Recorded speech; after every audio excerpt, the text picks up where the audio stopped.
Nürburgring. Без бариери, без системи, без втори шанс.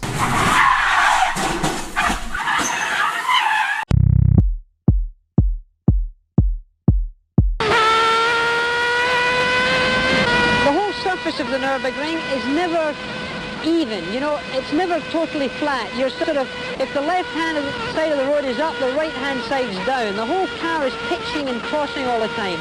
And the car is working terribly hard in its suspension. It's a horrible compromise for the designer. През 1968 година сър Джаки Стюарт, едно от най-разпознаваемите имена във Формула 1, така нарича пистата Нюрбургринг. Разположена в планината Айфел, заобиколена от гъсти гори и зелена природа, смята се за едно от най-опасните и предизвикателни трасета в света. Отнело живота на десетки през годините. По онова време пистата е известна с липсата на зони за сигурност, тесните участъци и време, което буквално за секунди може да доведе гъста мъгла и дъждове. Ъгълът на смъртта.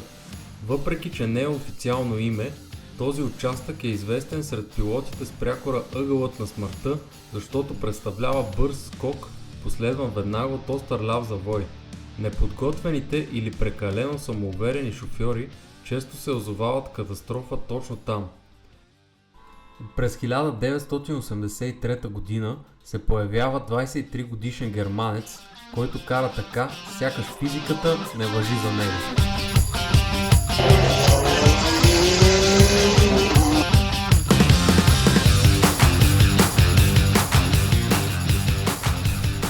Белов не просто влиза в моторните спортове, той ги превзема.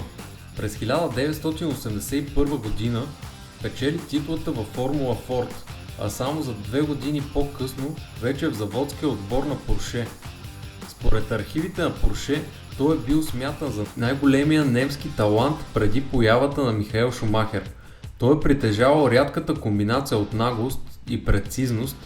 В падока са го наричали картинг стайл пилот, защото е карал мощните прототипи от група C, така сякаш са малки картинги, с много приплъзване и без никакъв страх от високата скорост.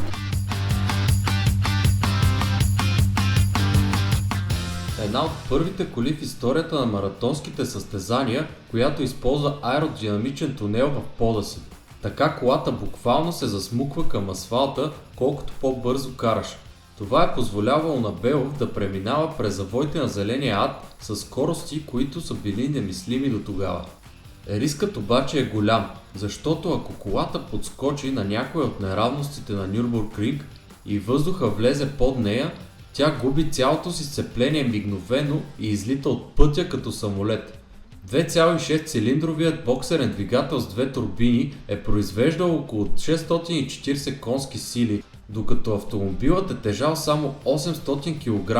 Това прави съотношението мощност-тегло брутално. За сравнение, една модерна суперкола е почти двойно по-тежка.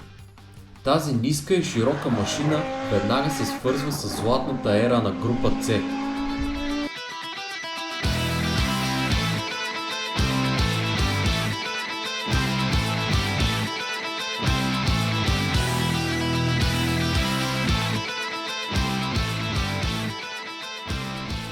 В 1983 година.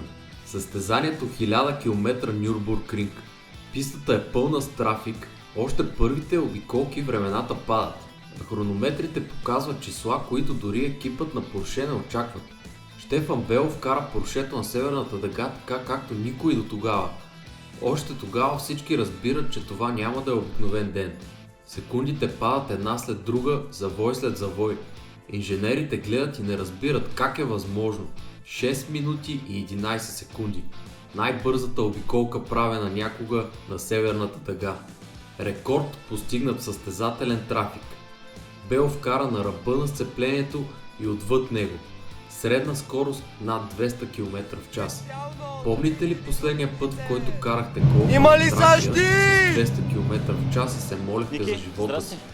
Представете си това, само че в продължение на 6 минути и между 170 завоя и състезатели, които не желаят да бъдат изпреварени.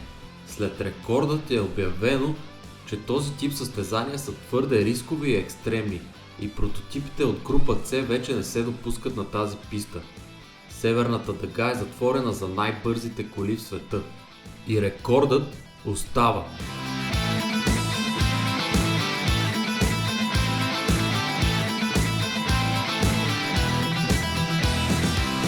Две години по-късно, 1985 година, на Спа, Бел вече е един от най-обещаващите таланти в спорта, вече сравняван с Сена и Джаки Стюарт. Той е бъдещия световен шампион, но неговия стил не се мени, той остава също толкова агресивен както винаги. И в дъждовното състезание от световния шампионат за спортни автомобили, Белов атакува Сена. Той вижда пролука, която не съществува, опитва маневра, която никой друг не би направил.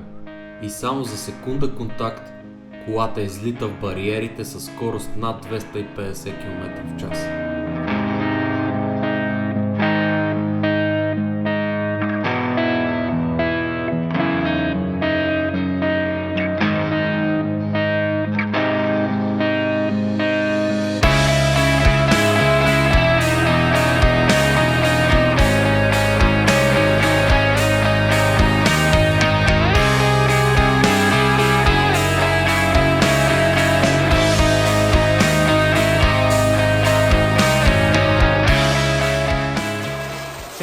Minutes later, the 1984 champion Stefan Bellof was pronounced dead.